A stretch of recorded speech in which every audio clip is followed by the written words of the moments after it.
This morning, when you opened your eyes, somewhere in the world, another man woke up too.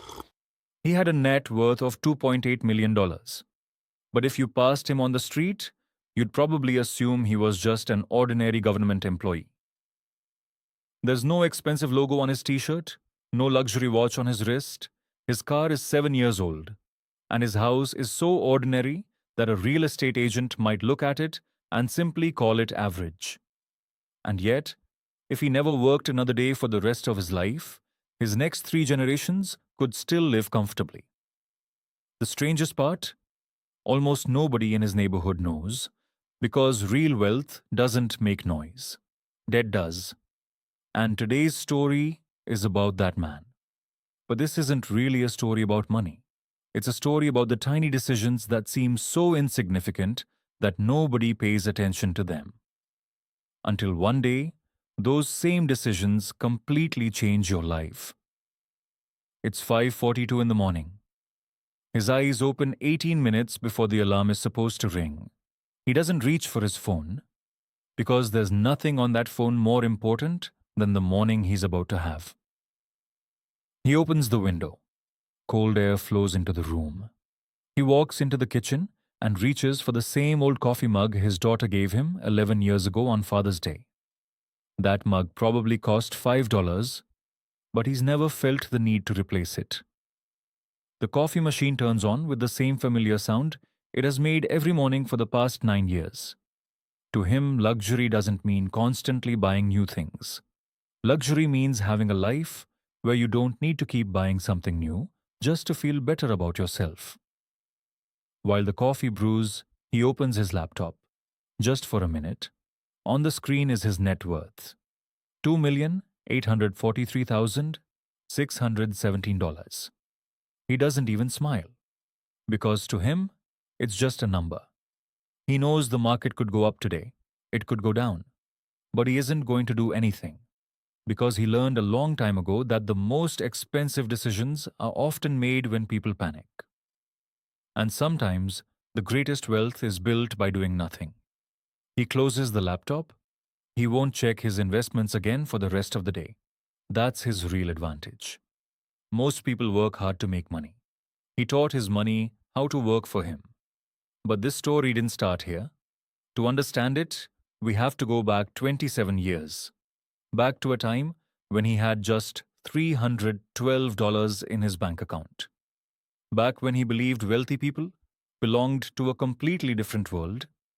It was 1999. He was 24 years old. It was his first real job. His annual salary was $38,000. After taxes, there was just enough money hitting his account every month to cover rent, food, and the basics. Every Friday, the people at his office talked about the same things.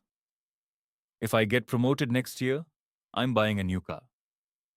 I'm getting a bigger apartment. Come on, you only live once.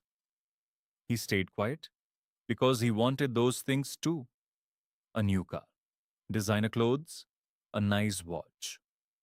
But one evening, everything changed. On his way home from work, he called his father. His father's voice didn't sound the same. It was tired, heavy. After a few seconds of silence, his father said just one sentence. I lost my job today. 29 years at the same company. One short meeting, one envelope, and it was over. That night, for the first time, he saw something he had never really seen before. Even strong people can be afraid. The fear wasn't about being poor. It was the fear of being powerless. That night, sitting alone in his room, he made himself a promise. I will never spend my entire life depending on one paycheck. The following Monday, he didn't start a business. He didn't buy a trading course. He didn't search for some get-rich-quick scheme. He did one simple thing. He filled out a form. Then he walked into HR and said, send 15% of my paycheck directly into my investment account. The woman in HR smiled. Are you sure? That's a lot. He lied. Yeah, absolutely. The truth? He was scared too. When his first paycheck arrived, There was less money in his checking account than before, so he had to think carefully about every expense. His friends planned a weekend trip. He said no. Everyone at the office talked about buying new cars. He kept driving his old one. Sometimes he wondered if he was missing out on his youth. But every month, one thing kept happening. His investment went through, then the next month, then the month after that. Slowly, it stopped feeling like a sacrifice. It became a habit, and the greatest strength a person can have isn't motivation, it's habit. He had no idea yet that over the next 25 years, that tiny decision would completely change his life. Because wealth isn't created by one massive decision. It's created by the quiet accumulation of thousands of small ones. Life, of course, never moves in a straight line. For 3 years, everything went smoothly. He invested every month, without stopping, without overthinking it. Slowly, his account reached $25,000. It was the largest amount of money he had ever had. And maybe, without realizing it, this was his first real test. One day, a coworker walked over to his desk. He leaned in and said, "There's this company. It's going to be the next Apple. If you invest now, you could retire in 5 years." For the first time, he broke his own rule. Money that normally would have gone into an index fund went into one single company. At first, everything looked amazing. Every morning, his account balance was higher. $2,000 in gains, then 5,000, then 11,000. He started thinking maybe he actually understood the market. And that's the moment when most people stop learning.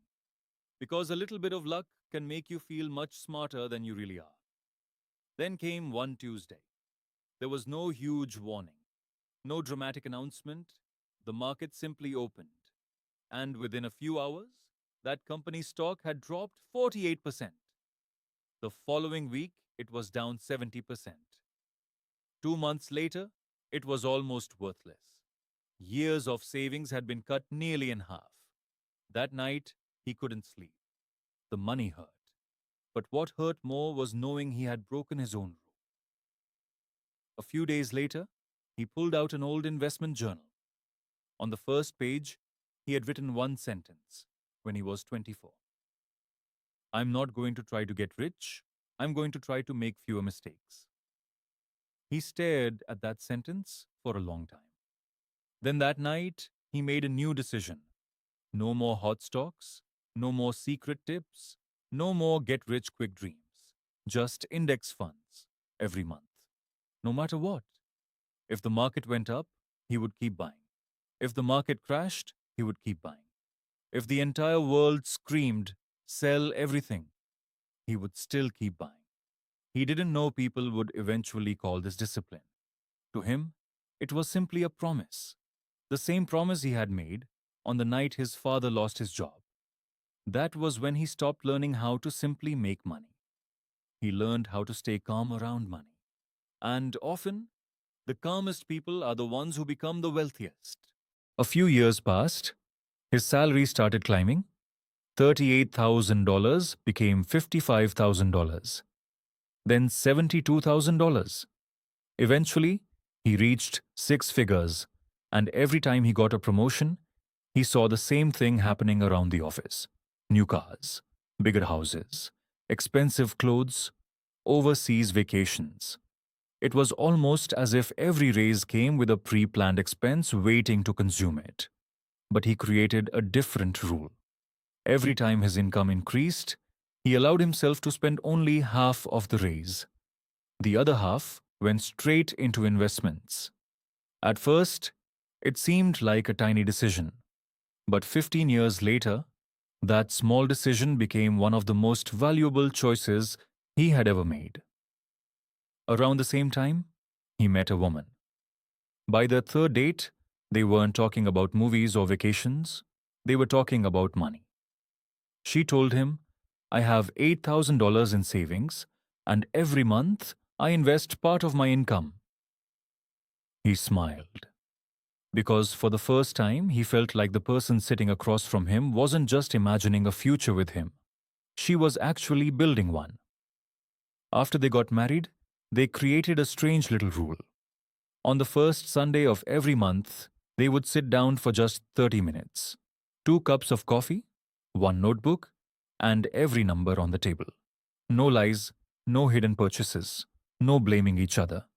If one of them wanted to buy something, they talked about it first. If there was a financial worry, they dealt with it that same day. Slowly, they realized something. Most money fights in a marriage aren't really about money. They're about the things people hide from each other. They eliminated the surprises.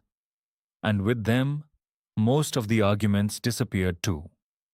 Meanwhile, their neighbor Michael changed his car every 2 years. There was always something new sitting outside his house. People looked at him and said, "Man, that guy has really made it." But one evening, Michael showed up at their door. There was no smile on his face. He quietly asked, "Do you know a good financial advisor?" "I make a lot of money," he said, "but somehow I'm broke every month." That was when the man realized something. A high income and being wealthy are two completely different things. A lot of people keep increasing their income. But every time their income increases, their spending increases too. There's no finish line in that race. It's called lifestyle inflation. And it's a race where the faster you run, the farther away the finish line gets. That night, before going to bed, he told his wife, "Our biggest win isn't making more money. Our biggest win is that we don't feel like we have to buy everything new just because we see it." She smiled. Then she turned off the light. The room went dark. But their future had never looked clear. Then came the year every investor fears. The market was falling. Every news channel seemed to be saying the same thing. "This is just the beginning. Protect your money. Sell everything." At the office, everyone was talking about their portfolios.